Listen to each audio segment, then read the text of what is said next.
So this is Tiffany from Eater's Digest on WMBR, and I'm on the phone with Phil Elverum of Mount Eerie and the Microphones. Thanks for taking the time to talk to me today, Phil. No problem.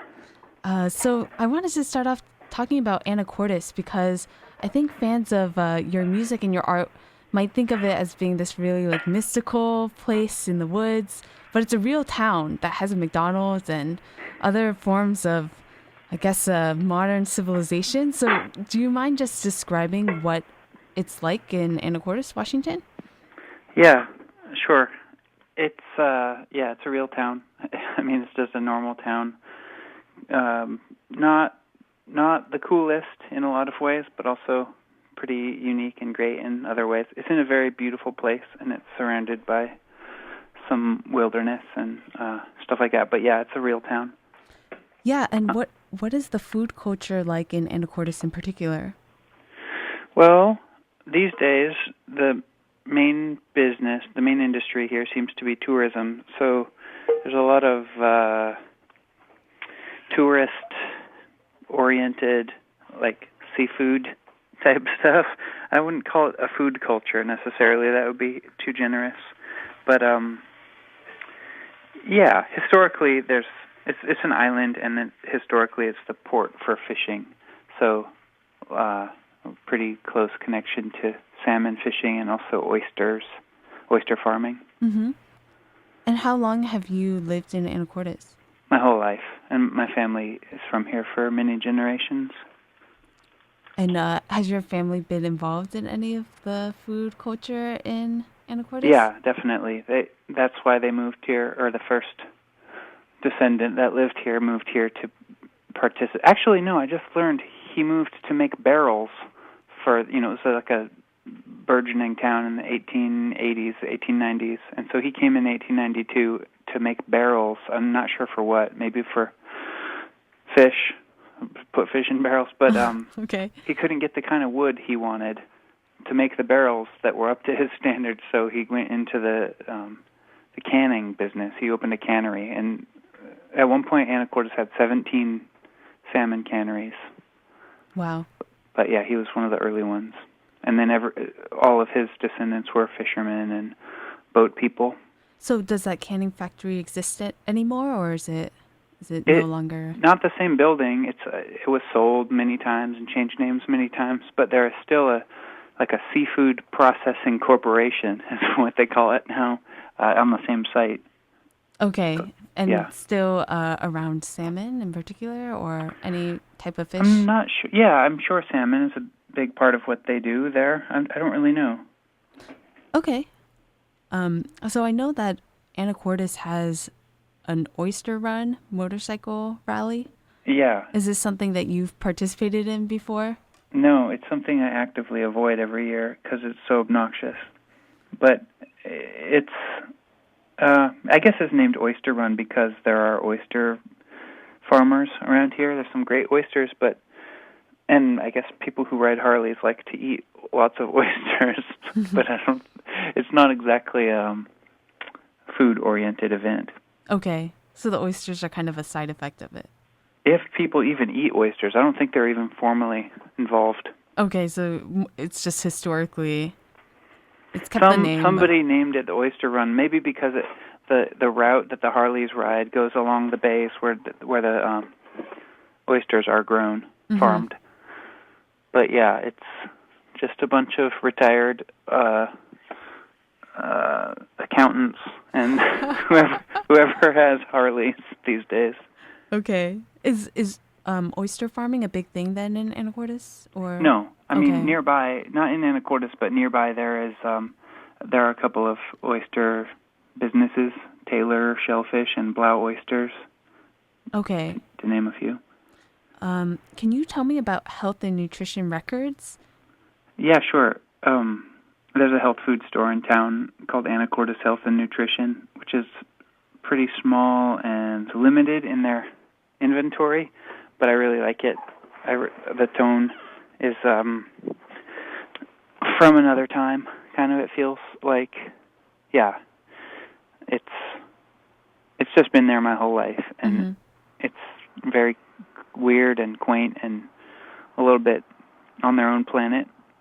And I don't know, I was thinking about New Age music and like self-help sort of hippie ideas and the tone of health food in the 70s, which is what that store feels like. Okay. And I thought that it would be cool to have a label that was inspired by and based on that store.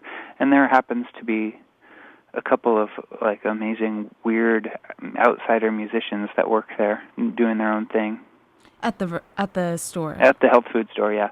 So a friend of mine that works there named Allison, who sometimes plays and sings with me, she and I started this label. So far we've only released the music of one man named Tom who works there and makes his own instruments and makes this very trippy music that he normally just plays in the store, and that's the extent of his musical ambitions, just playing it at a low volume while he works at the store. But I really like it, so we've put out a couple of tapes. Oh, that's really nice. So the tapes from your label, inspired by the store, then soundtrack the store? Exactly, yeah. Although I don't think he makes the music specifically to soundtrack the store, but right. That's just where it lives. Mm-hmm. Do they know that you have the label? Some of them do. I don't think the manager and owner are aware, or what they would do with that information. Because, but yeah, it's definitely a tribute, not mockery or anything. Yeah, right. So if someone were to visit you in Anacortes from out of town, where would you take them to eat? In Anacortes, there's a pretty great restaurant called A-Town Bistro, but I would try and schedule their visit, whoever this person is that's visiting me, with a couple of days so we can take the ferry over to Orcas Island and go to Hogstones. Hogstones Wood Oven is what it's called. And what do they serve there? Well, it's a farmer who has a restaurant in the evening. And so it's whatever's growing, really. And they have chickens and pigs, and then there are a lot of wild deer. And it's very much like super local. I had these incredible oysters there recently that were from just like a few meters away, 100 meters away or whatever. So yeah, local, super local and regional food. I think that they have pizzas, so the only thing that they can't get locally is the wheat for the pizza, because there's no wheat farmers on Orcas Island. But other than that, everything comes from the island. It's pretty great. Is everything cooked in the wood oven? Well, maybe not everything, because they have pizzas that are, but all kinds of other amazing. I was there this past weekend, actually, and maybe that's why I'm so excited about them. But it's spring, so they had this like cherry blossom broth and these smoked egg yolk things with lots of really extremely fresh greens that were just picked like moments before, and then also nice chunks of tree like cedar and juniper. Wait, smoked for like were the ingredients smoked using the wood, or is actually incorporated in the dish itself? Yeah, that smoke is a pretty major flavor component there. I don't know. It's kind of like magic. It's very much like this guy Jay who cooks there and who's the farmer. I imagine that he just kind of puts everything in his mouth when he's walking around outside, just to see what it would taste like, what dirt would taste like, if it's possible to use it as a component. Sounds kind of gimmicky or whatever, but it actually is kind of exhilarating because it widens your senses in a pretty exciting way. Yeah, I was going to say, what does cherry blossom taste like? Because I've seen them, but I've never heard of them incorporated in a dish. It was kind of woody and a little bitter. Not how I imagined it at all, because you think beautiful cherry blossoms, you'd imagine they taste like cookie frosting or something. But it was very foresty and woody.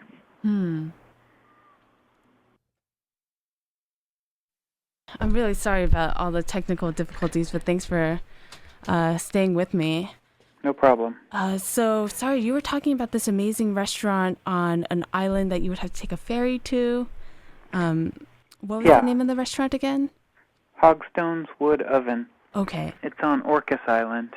Anacortes is mostly known as the place where the ferry leaves from to go to the San Juan Islands. That's the big tourist destination around here. Okay. So Orcas Island is one of the San Juan Islands, and Hogstone Wood Oven is there. Awesome. So I've heard that you garden. Is this true? Not really, no. No, it's not. I mean, I have the house I live in. The people who lived here before had amazing gardens, and over the course of the 5 years that I've lived here, I've just slowly killed it.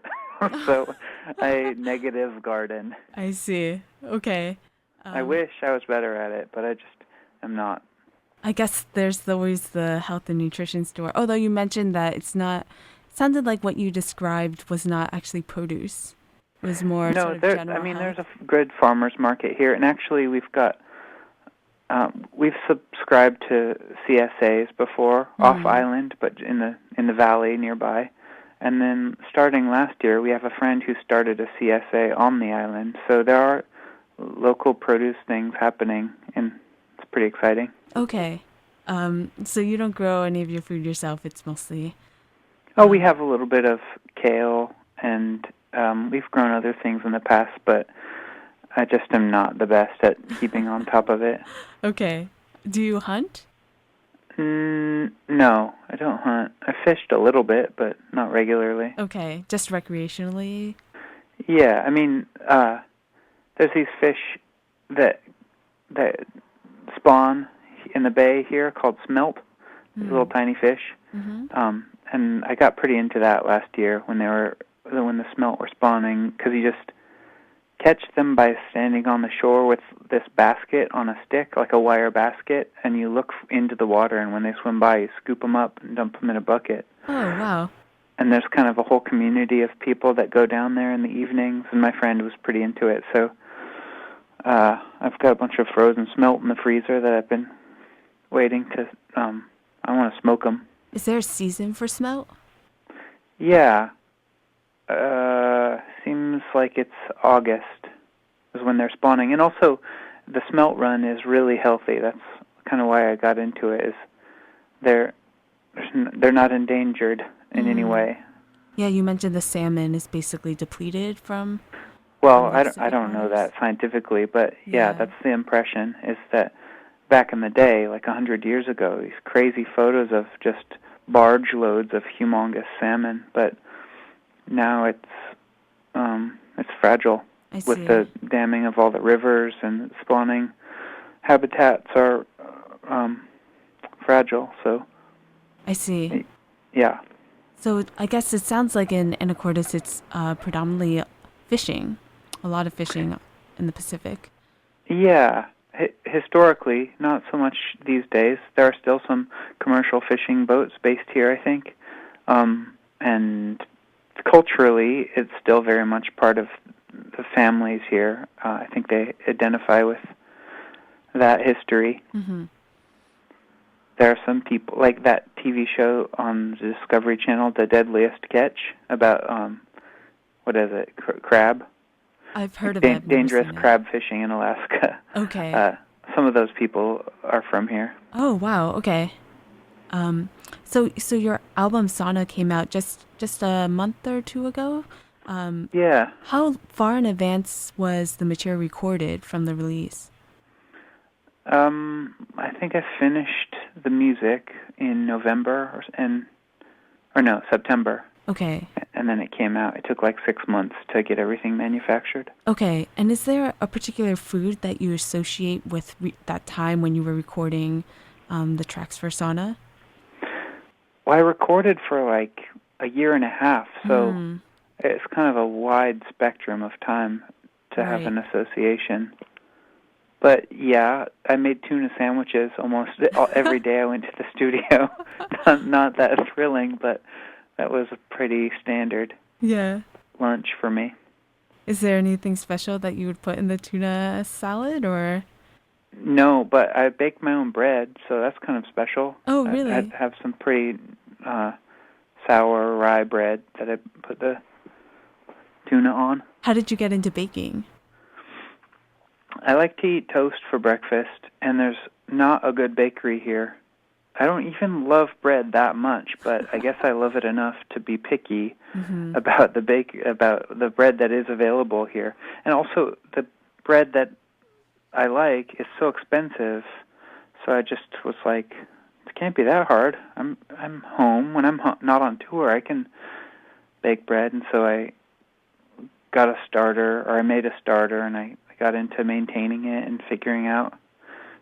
I really like it now. Yeah, it is quite a bit of work to maintain a starter, right? Not really. I mean, once you figure out the schedule of it and like figure out how to integrate that schedule into your life, that was the big hurdle for me, was figuring out how to make it always be on my mind, like how to not forget to feed it. Yeah. And after that, it's part of the daily routine. Huh. Okay. So this, you said it was a sourdough rye or? Yeah. Okay. Well, I make lots of different breads, but they're all wild yeast. I don't use yeasts, so I just use the starter for all the breads. And I've been into more dense sprouted rye grain, really seedy pan loaves lately. Okay. But then I also make crusty hearth loaves baked in a Dutch oven. Wow, that sounds awesome. Yeah, it's pretty exciting. So I know that last fall you went on a short tour.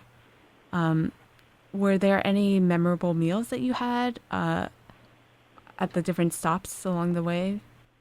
Yeah, we had some great meals. It was me and one other friend, this guy Carson, was playing guitar with me, and we jokingly referred to our tour as the two fat guys, because we just would every day. That was our focus, was finding the best possible food we can eat and just eating so much of it. So, memorably, I remember loading up. I think we spent like $70 at Russ and Daughters in New York City on really amazing. Yeah, I've been to Russ and Daughters. Did you go to the cafe or did you go to the actual proper? The actual proper storefront, just to load up on lox for our trip across country. How did you preserve? Like, how did you preserve it? Did you just have a cooler? We didn't. Or something? We had a cooler, and it stayed kind of cool but yeah, we just ate it really fast. We ate so much salmon. Yeah, Russ and Daughters is definitely a treat. Yeah, it was incredible, but gosh, there's so many good meals. Well, how did you find out about them? I'm curious. Was it just through people you knew that lived in those cities, or did you guys sort of do any upfront work to find places to stop at in particular? I did a lot of upfront work about saunas, actually. That was the other goal with the tour, is I wanted to have as many saunas as possible. So that was more difficult to track down, because there's not really like a Yelp for saunas. Well, actually, there's a website called saunascape.com that has them all listed. But yeah, it's a smaller community of fans. Yeah, we definitely don't have the same culture as like Asian cultures, like Japanese baths or anything like that. So I'm surprised. No, it's true. Yeah. We did have some good ones. But for restaurants, I don't know. I think I did some interneting, looking at. I don't use Yelp that much. I haven't had good luck with Yelp to find fancy, nice restaurants. But I don't remember how I ended up choosing good ones. Towards the end of tour, we stayed at this place called Chico Hot Springs in central Montana, and it's kind of a remote. It's near Yellowstone, and it's sort of a remote hot spring lodge from like 100 years ago, log cabins and stuff. But the restaurant there was amazing. That was a big one, a big blowout. Do you remember the name? Just Chico Hot Springs. Chico Hot Springs is the name of the restaurant as well. So that combined both of your interests, the sauna and Totally. the good meal. Yeah. That's a nice Yeah. combination.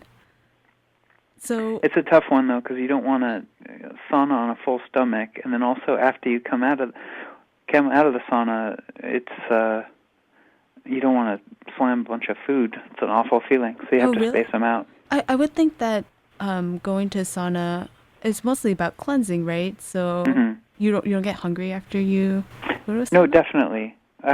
There's one of my favorite places to go on tour, and I've been going there every time I'm in New York for years, is this place in Manhattan called the Russian Turkish Baths. Okay. And it's been there for a really long time, since the 1800s. And it's like a Russian-style bath and sauna room. They have a few different rooms. So I like to go there for like an hour or two, and then afterwards go eat a whole bunch of ramen at Momofuku, which is just like a block away. The noodle shop or Sam? Yeah. Or okay. Yeah, the noodle shop. It's kind of the perfect thing to replenish the body with like a bunch of fatty broth after you've sweated everything out, plus beer, like cold beer after a sauna. It's amazing. That's hilarious. So it sounds like at least you mentioned Russ and Daughters and Momofuku. Were you able to find sort of a replacement for, I guess, the high quality of food it seems like you experience when you're at home making your own bread? And just was it hard for you to find good places to eat on the road?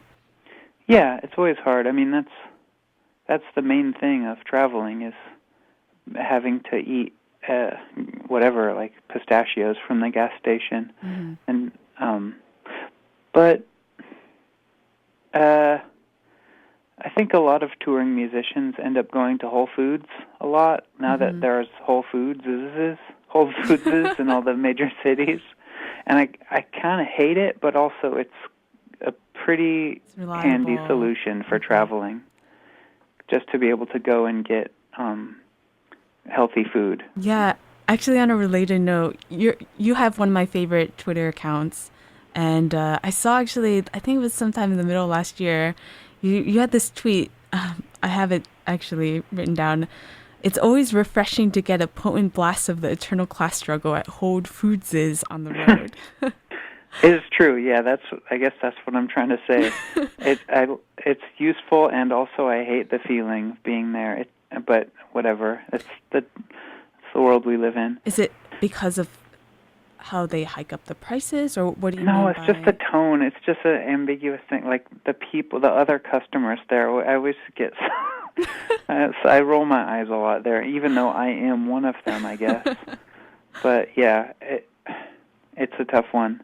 Because it is like a very class dividing line thing. People who can afford to eat better are annoying in a lot of other ways. And I fully recognize I'm probably one of them, but I try to be sensible about it. On the other end of the spectrum, I just remembered some of the most memorable meals of that trip were fishing. Carson is obsessed with fishing, and so he brought his fishing pole, and we would find rivers and lakes every day if we could. And we ended up catching... Oh, and also us traveling with a camp stove and a cooler and basic, like, kitchen stuff. We had a skillet and some oil and stuff like that. So we caught fish, we caught some trout in Idaho, and had some time before the show and just cooked this trout, and I had some bread from home still. You just cook it out of the back of your van, or? Yeah, down on the tailgate of the truck. And just poached it in the river water that it was caught in, like moments after it was caught. That was pretty special, and like not a typical rock and roll tour experience. Yeah, wow. So did you plan out your stops so that they would be close to lakes, or that you could stop by different places where you could fish, or it just happened to work out that way? Well, kind of, yeah. No, a little bit, but there was a big chunk of the tour in New England where... or not just New England, but the Northeast, where we're playing in New York and Massachusetts, where it's more populated. But even up there, we found some nice rivers, Connecticut. We would give ourselves time to drive down the scenic path and explore. Wow, it sounds like a pretty amazing tour then. Yeah, it was wonderful. I've kind of always tried to steer tours in that direction, though, because food is just all you really have on tour. It's other than, I just feel like I have to take care of myself, and that is one thing that is just totally worth splurging on, is food. Otherwise, your body and your mind just deteriorate rapidly because the actual schedule of the days and the necessity of the work that has to happen on tour can be really grueling physically. Right. Yeah. So, actually, I'm going to go back to Twitter for a second. So, one of my favorite things from last year, maybe 2 years ago, was when you would release Pre-Human Ideas, and people started to mimic the album art with different snacks. So I'm curious just about the story behind how you picked the cover art. I think it features you sitting at a computer eating like a donut or something like that. Yeah, there's a donut on a plate. Is that donut from a bakery in Anacortes? Yeah, there's a pretty good donut place here called the Donut House. That we went to the donut house just for that photo shoot to get those donuts. Oh, so this was totally planned then? Totally planned, yeah. It's a staged photo. Okay. I don't really know what led to that being the cover. It's kind of the polar opposite of all of my other aesthetic choices. I wanted, I never put my face on any of my stuff, and I am not into the idea of putting my face on stuff because I feel like that's not the type of work I'm trying to make. It's not about me, or at least I want to push it in the direction that makes people consider it not about this personality, but about these ideas. Anyways, it seemed for that record, well, why not? Let's just do the opposite of everything. And also, that music was recorded right there on that computer, so it just seemed like very direct. Here's how it was recorded. Here's me, just in a very unglamorous but realistic everyday moment. Although then we added the donuts. Yeah, I'm curious why the donut in particular, and not just like a fresh loaf of bread or something. To make it more of a cartoon or a caricature of that type of experience. A person's computer workstation, a cup of coffee and donuts. Maybe a little bit like Agent Cooper in Twin Peaks with his coffee and donuts. Those beautiful shots in Twin Peaks of a table full of donuts. But yeah, there's this photo I saw of Leonard Cohen that kind of inspired that photo as well. I don't know what it was for. I just saw it on the internet. But he's sitting at a computer, and he's turning around to look at the camera, the person taking their picture, and on the computer screen is his own face, really big, and he's photoshopping it. He's working on it. It's a photo of his own face with an old computer, and it's just so... it runs counter to so much of how I would think of Leonard Cohen. Yeah, but of course he has that moment. Of course we all, of course Leonard Cohen is going to work on a computer. Like, no one is exempt from those everyday experiences. Right. And how did you feel about the reaction to people posting sort of similar shots of them sitting at the computer? I love that. I mean, it was very funny and absurd. It's flattering for one thing, but it's also very funny. People getting the joke. Was it all through Twitter that you saw those photographs, or did people email you? Yeah, I think so. Yeah. Okay. So I have noticed that your Twitter has been somewhat dormant recently, and I remember hearing a while back that you kind of wanted to quit Twitter. Is this sort of a sign that you're easing away from it? The whole time that I was active on it, it was a love-hate thing. I mean, it's absurd. It's a dumb thing to do. It was really fun, also. I guess I'm talking about it in the past tense now. But, yeah, it's been nice not being on it for the past month or something. I deleted it from my phone just to see. I recognized that I was checking it too habitually. I was just looking at it all the time, and I've been enjoying the freedom of my mind Yeah, that's without it. Pretty big move to delete it. I don't want to delete it because I'm proud of my work. I want to just let it sit there for a while. Okay. And who knows, maybe it will feel fun again, but at the moment it's nice to have more space in my head and more space in the day. Yeah, and I also heard that the reason why Fancy People Adventures was not really active anymore was because you had switched to using Twitter. So now that you're not using Twitter, is Fancy People Adventures going to come back? Yeah, maybe. I haven't been drawing comics, but I always did think, that was my theory at least, why I stopped, was just that whatever dumb, funny joke impulse would pop into my head, instead of making a cartoon about it, I would end up just tweeting it, and it was much simpler that way. So, yeah, maybe it will come back. Okay, well, I'm hopeful. Me too. So I just have one last question. If Mount Eerie were a type of food, maybe a type of bread or whatever you'd like it to be, what type of food would that be? What type of food do you think most represents your music? Coffee. Yeah.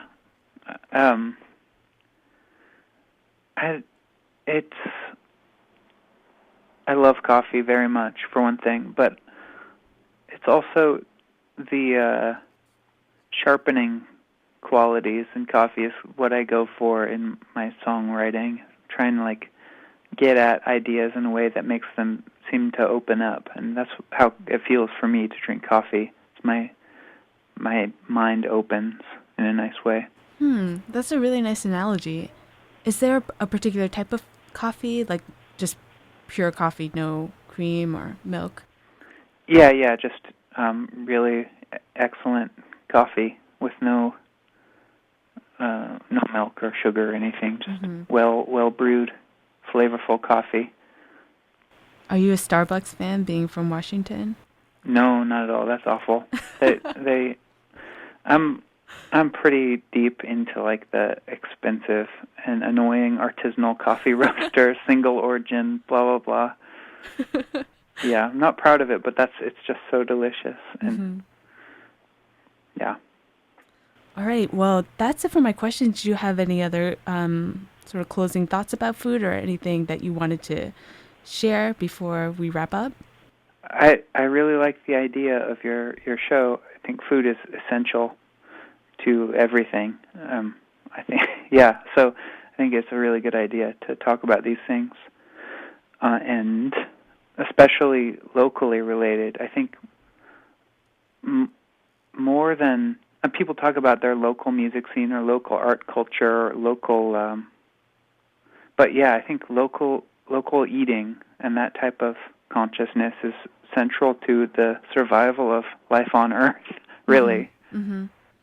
I mean, a lot of people are saying that, but I think it's very true. I think that it affects everything. And just talking with this guy on Orcus, Jay, who's a farmer and runs Hogstone, it's not that hard, or at least not around here, where lots of different foods grow. Maybe it's more difficult in more desolate places, but I think that it doesn't require that much work for us to all eat the food that grows where we live.